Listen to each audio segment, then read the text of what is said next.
Fala galera, beleza? Voltando aqui no assunto do K-Médias, né? A gente vai tratar de uma coisa mais profunda do que só o funcionamento do algoritmo que a gente viu nos vídeos passados, né? Que é como que eu vou escolher o meu número K, né? De grupamentos que eu vou procurar dentro dos meus dados, tá? A gente vai descobrir qual é o número de K ideal para eu rodar meu algoritmo. E eu vou mostrar um dos processos, uma das maneiras que dá para a gente extrair qual é esse valor. Existem outras, tá? E aí, basicamente, só recapitulando aqui o que era o algoritmo, né? Você vê, a gente seleciona os K centroides aleatórios inicialmente, né? E esse K, como havia sido apresentado antes, é um número que a gente coloca da nossa cabeça. Ah, eu acho que é 2, eu acho que é 3, eu ploto os meus dados para ver quantos que eu acho que são e coisa assim do tipo. Aí eu vou associando os meus pontos aos centroides mais próximos, atualizo o centroide com base na média dos pontos associados àquele centroide e vou repetindo até que nenhum ponto mude de centroide. E aí eu termino, meu algoritmo converge. É isso, tá? E aí vamos dar uma olhada mais a fundo aqui nos meus pontos, né? Sem eixo, assim, para ficar mais fácil. Então esses são os meus pontos lá, né? Vamos supor que aqui eu quisesse colocar, vou colocar K igual a 1, como é que fica? Show! Meu K igual a 1 fica assim. Eu tenho o meu C, que é o meu centroide, né? E tenho todos os meus pontos associados a ele, tá? E aí aqui eu vou introduzir um conceito que é a soma das distâncias. O que é isso?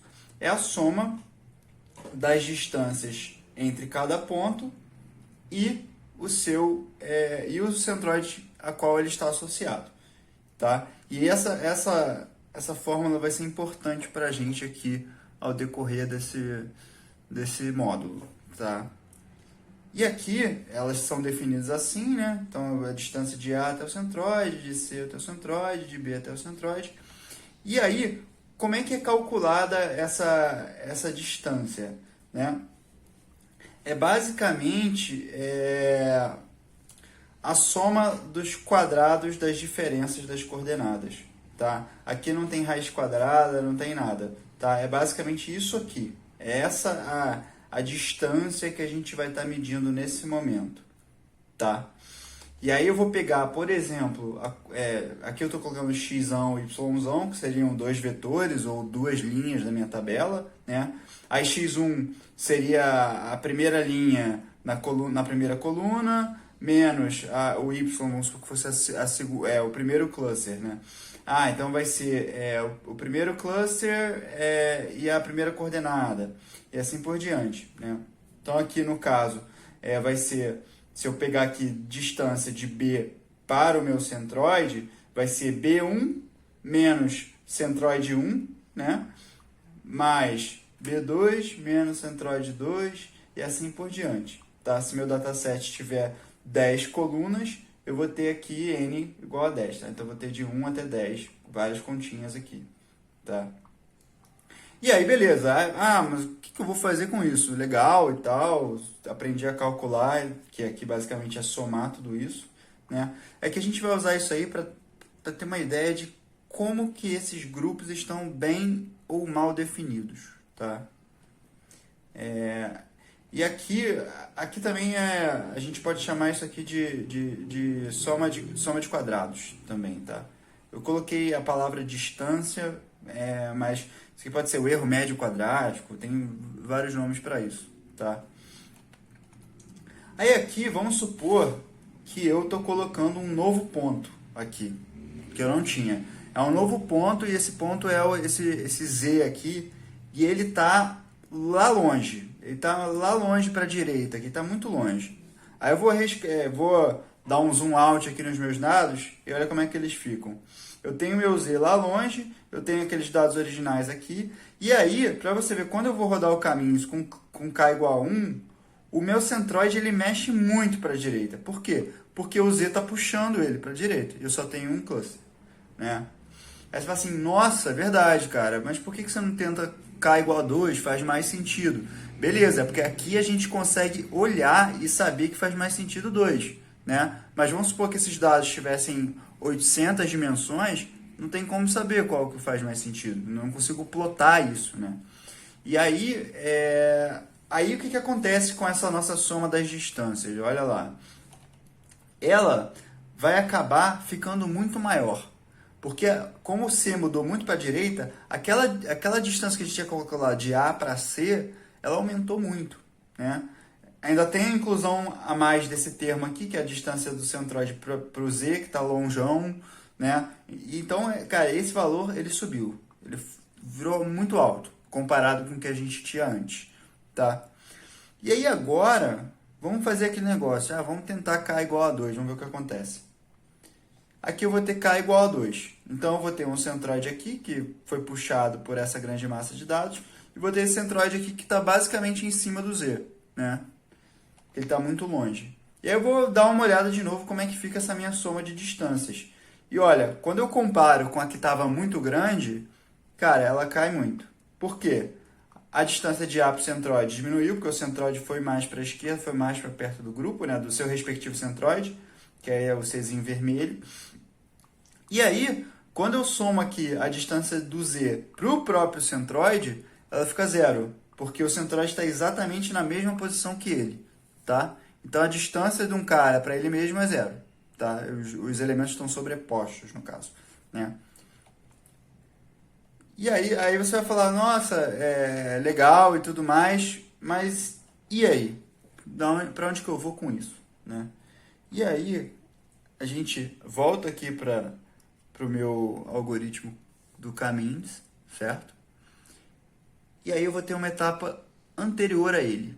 E vai ser uma etapa iterativa, que vai ser justamente essa nova caixinha vermelha aqui. Então, eu vou variando o meu número de K, tá? E eu posso variar ele de 1 a N, tá? Não é sempre que a gente vai tentar até N, tá? Porque geralmente a gente encontra onde a gente quer chegar antes de N, não precisa processar tudo. Mas aqui eu coloquei tudo aqui, tá? Então eu posso ir de 1 até N, K. K igual a 1 até N. E aí, óbvio que se K for igual a N, né? Como a gente vai ver aqui em cima, eu teria cada pontinho em cima do seu próprio, no seu próprio grupo, né? E aí essa soma da distância ficaria zero, tá? Isso sob a premissa de que os seus centroides foram bem inicializados, tá? Que pode ser que isso não aconteça se você inicializou os seus centroides de uma maneira muito maluca, tá? E aí, voltando aqui, né, a gente vai fazer esse processo para ver como é que essa soma das distâncias se comporta. Vocês já viram lá, né, que para K igual a 1 com aquele Z muito para a direita, essa coisa ficava grande, né? Aí quando eu colocava 2, já diminuía. Provavelmente ali, se eu colocasse 3, diminuía mais ainda. Se eu colocasse 4, diminuía mais ainda. E assim por diante, tá? Então, quanto mais eu vou aumentando K, mais aquilo ali vai diminuindo. Essa é a ideia, tá? E aí, a gente monta esse gráfico aqui, tá? E aqui são os meus dados originais à direita, excluindo aquele Z lá que eu coloquei só para a gente exemplificar, tá? E aí eu vou falar assim, e se K for igual a 1, por exemplo. K igual a 1, né? Eu vou ter a soma das minhas distâncias uma coisa bem alta, né? Porque eu tenho os pontos estão espalhados e tudo mais. Assim, tá bom. E agora, vamos K igual a 2. Cara, K igual a 2, olha, dá pra ver que dá uma diminuída boa, né? Pra você ver, quando K era igual a 1, eu tinha pontos muito aqui e muito aqui que estavam mais longe do que a média dos pontos aqui, ó, ao meu centroide. Quando eu coloco K igual a 2, esse ponto aqui que estava muito longe do meu cara que estava aqui, ele agora vai ficar mais perto, porque eu vou ter um cara para associar ele aqui, ó, né? E aí beleza. Então essa soma das distâncias, que é aquele negócio que a gente definiu lá no comecinho, dá uma caída boa, né? E eu vou falar, vou tentar K igual a 3. Ó, como K igual a 3 ficou. Ainda assim, pô, diminuiu legal. Tal, pô, tá quase uma linha aqui, né? Diminuindo. Pô, maneiro e tal. Então eu vou tentar agora K igual a 4. Tá? Ó, K igual a 4 diminuiu, assim, né? Não diminuiu que nem K igual a 2 para K igual a 1, nem K igual a 3 para K igual a 2, mas ainda assim diminuiu bem, né? Diminuiu suave, assim, tranquilo, né? E aí, vou fazer K igual a 5, por exemplo. Então eu fiz aqui K igual a 5, né? E olha lá, né? Ficou quase a mesma coisa que com K igual a 4, tá? E é aí que é o pulo do gato, é aí que a gente tem que ficar atento. É nesse momento em que aumentar o K passa a não valer mais a pena, tá? E aí quando a gente vai tentar traçar uma coisa aqui até isso aqui chegar em N, né, que é quando vai a zero, fica meio que como essa curva aqui, né? E aí, o que a gente tem que procurar nela, assim como está escrito aqui, é o cotovelo. Por isso que a gente chama isso de método do cotovelo. Tá? Você pode até ter ouvido falar sobre isso antes. E que é justamente esse ponto em que, a partir dele, a coisa passa a não valer mais a pena. Porque eu vou aumentando meu K e a minha soma das distâncias não vai diminuindo tanto assim. Né? Só que, como a gente sabe, isso aqui é uma coisa visual, né? Eu olhei isso aqui e falei que é 4, tá? Mas pode ser que uma pessoa olhe e fale assim, ah, não, é 3. Outro fala, ah, não, é 5. Entendeu? É mais da nossa cabeça, tá? Elas falam assim, ah, Tomás, então por que você não usa a derivada para você decidir, né, qual é o melhor ponto? Você deriva essa curva, né, e decide qual é o melhor ponto. Aí tem um problema. Geralmente essa curva aqui ela não é derivável, tá? Mas isso aí é outro assunto, né? Geralmente a gente vai pelo olho mesmo, né? E aí, terminou. Aí eu decidi que vou usar com 4, e aí eu vou e uso K igual a 4 e sigo o meu processo, sigo a minha vida, tá? E aí, pra gente concluir isso aqui, né? Bom, é um processo iterativo, então eu vou ter que pegar K e vou ter que variar ele várias vezes, né? Não necessariamente eu preciso ir até N, tá? Você viu aqui, né? Eu tenho, vamos supor lá, eu tenho uns 3, 6... Eu tenho 13 pontos, não sei nem se eu contei certo, mas eu acho que eu tenho 13 pontos aqui. Eu fui, ó, até 4 e 5 eu já consegui descobrir qual era o cotovelo, não precisava ter ido até o final, entendeu? Mas, se você quiser ter certeza, desenhar tudo, você pode ir até o final, tá? E aí, para calcular a soma das distâncias intragrupos, né? Outra coisa, custo computacional. A gente já tinha um custo computacional que a gente paga quando a gente está usando K-médias, né? Por si só. Só que agora eu vou ter que gastar isso várias vezes, porque eu vou ter que fazer esse processo iterativo.